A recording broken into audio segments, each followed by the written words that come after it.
Wickedness is nothing new. It is what you have always seen. In all that happens, keep in mind that it has happened before. You will find the same things now that filled the history of ancient, medieval, and modern times. There is nothing new. Everything is as familiar as it is transient. All things are intertwined, and the bond is holy. Scarcely one thing is alien to another, for they have been organized together and contribute to the same world order. For there is one universe made up of all things, and one God immanent in all things, and one substance, and one law. Do not dwell on what you do not have as if it were already yours, but choose the greatest of the blessings you do possess, and reflect on how much you would crave them if you did not have them. The art of living is more like wrestling than dancing.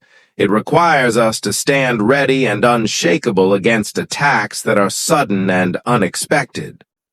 This also leads to the contempt of vainglory, that it is no longer in your power to have lived your whole life as a philosopher.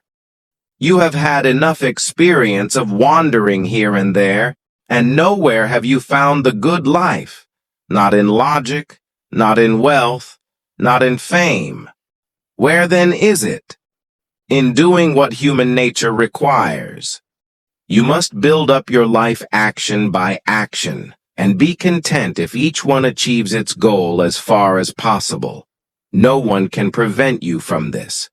But some external obstacle will stand in the way, you say.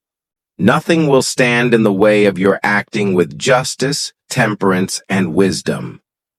If you are distressed by anything external, the pain is not due to the thing itself, but to your estimate of it, and this you have the power to revoke at any moment. A bitter cucumber? Throw it away. Briars in the path? Turn aside. That is enough. Do not go on to say, "Why were such things made in the world?"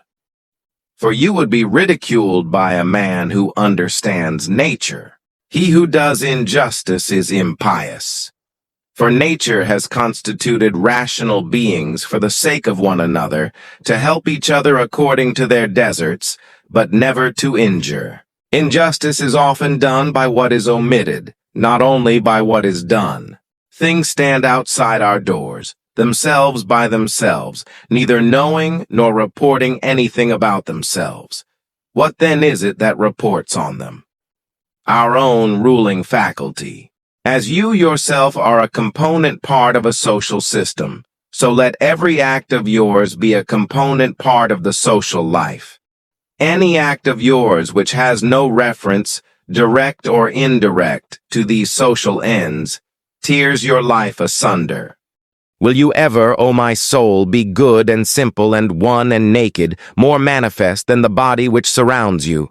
Will you ever taste the affection of love and contentment? Acquire a method of contemplating how all things change into one another. Apply yourself to this part of philosophy above all others, for there is nothing so likely to produce high-mindedness. No longer talk at all about what the good man should be, but be such a man. The healthy eye ought to see all visible things, and not to say, "I wish for green things," for this is the condition of a diseased eye. So the healthy mind ought to be ready for all things that happen.